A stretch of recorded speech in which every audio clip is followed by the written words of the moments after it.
àsìkò ìnáwó lọ́tún ló ṣe akú oríire ire akárí gbogbo wa láyọ̀ lórí àwọn ọmọ wa lágbára Ọlọ́run. èyí tọ́lọ́run ṣe fún Ìyábọ̀ Òjó ò ní bàjẹ́ lágbára Ọlọ́run. Ọlọ́run á ṣe Júmọ̀ àti Priscilla lọ́rẹ̀ ara wọn kalẹ̀ lágbára Ọlọ́run. àní rí bànújẹ́ lórí Ìyábọ̀ Òjó, lórí Priscilla, lórí Júmọ̀, lórí gbogbo ẹbí ọ̀tún àti ẹbí òsì pátápátá. ṣé ẹ wá rí pé ká máa analyze wedding Ìyábọ̀ Òjó ẹ̀ṣẹ̀ ni o, ẹ̀ṣẹ̀ burúkú ni. fún bí oṣù kan ó sì yẹ ká máa sọ̀rọ̀ nípa ẹ̀ ni, nítorí wípé ó gbóúnjẹ fẹ́ gbẹ́ ó tún gbà wòbọ̀.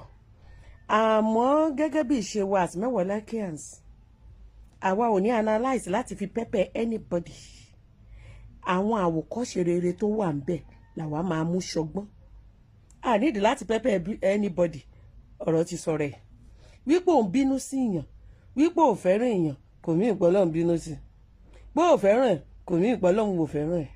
ìwọ ni kò fi nǹkan torí tọrọ, kò bá láyọ̀yọ̀ kiri kọjọ ayọ̀ tiẹ̀ náà tó dé. ẹ jẹ́ ń ṣe gọ́gùn mi dáadáa. now ẹ̀kọ́ àkọ́kọ́, ẹ̀kọ́ pọ̀ o tí màá máa yọ lẹ́yọ kọ̀ọ̀kan, ṣùgbọ́n ẹ̀kọ́ àkọ́kọ́ tí mo kọ́kọ́ fẹ́ ká kọ́ nínú ìgbéyàwó Priscilla. ǹjẹ́ ẹ rí Ìyábọ̀ Òjó àti bàbá Priscilla? ǹjẹ́ ẹ rí wípé ìjókòó ti pa wọ́n pọ̀ lọ́jọ́ nǹkan ẹ̀yẹ ọmọ? kí lẹ́yìn lérò pé ó fà á tó fi pa wọ́n pọ̀? Ìyábọ̀ Òjó ń ṣẹran rírọ̀, gbogbo wa la mọ̀. bàbá Priscilla ò lè jẹ́ absentee father, kó má béèrè ọmọ, kó má ṣáájò, káwọn ọmọ yẹn má mọ̀, kí Ìyábọ̀ Òjó fún láyè kó jókòó. ẹ̀yin náà mẹ́ni tẹ́ ẹ ní.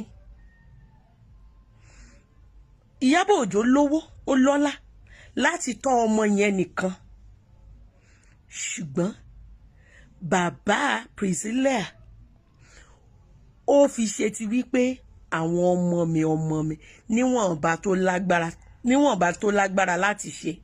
a gbọ́ wípé òun náà ò tọrọ jẹ lọ́wọ́ anybody, Ọlọ́run bò láṣìírí níwọ̀nba agbára tiẹ̀. kò wá kàn wá o bóyá Ìyábọ̀ Òjó ló ń ṣe 90% tí bàbá ẹ̀ ń ṣe 10% tí wọ́n sọ fún mi. ó tiẹ̀ lè possible gan kó jẹ́ wípé bàbá Priscilla kó máa ṣe lè tójú mẹ́, ṣùgbọ́n whatever it takes kò wá absent.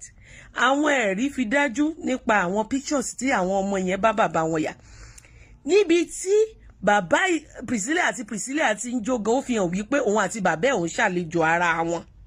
ẹ̀rín yẹn, communication tí ó wà láàrin wọn ibi tán ti ń jó, ó fi hàn wípé kì í ṣe wípé Priscilla ń force ara ẹ̀ láti associate pẹ̀lú bàbá ẹ̀. ṣó ti yẹ? mo wá fẹ́ kẹ́ ẹ lọ compare sí ti àti Tọ́pẹ́ Àlàbí, totally absentee father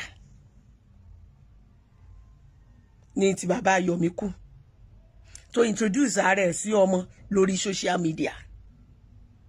so ẹ má gbé fúnra wọn. tí o bá present nínú ìgbé ayé àwọn ọmọ ẹ, tó o fi ṣe excuse ìyá wọn ní ìgbéraga ni, tó o fi ṣe excuse yìí pé torí pé ó ti lówó. ìyàwó ò lè kọ̀ ẹ́, ó ti di ex ẹ, kò tún fẹ́ máa control ẹ̀ bí ẹni pé ó wà nínú ilé ẹ rárá. ìyàwó ò lè kọ̀ ẹ́, kò tún máa expect pé ó máa bá alájọṣepọ̀ kó tó sanwó school àwọn ọmọ ẹ̀, àbí kó máa dictate life ẹ fún. ibi tó ti lè dictate ní school tó fẹ́ káwọn ọmọ ẹ lọ, aṣọ tó fẹ́ káwọn ọmọ ẹ wọ̀, association tó fẹ́ káwọn ọmọ ẹ kan associate pẹ̀lú. nǹkan tó ṣẹlẹ̀ nìyẹn. so tó o bá jẹ́ bàbá tó tọ́jú ọmọ, tó mọyì ọmọ, tó ṣojúṣe ẹ̀, tó present bí ó ṣe yẹ bàbá Priscilla ní ọjọ́ ìgbéyàwó Priscilla, bẹ́ẹ̀ ló ṣe máa yẹ.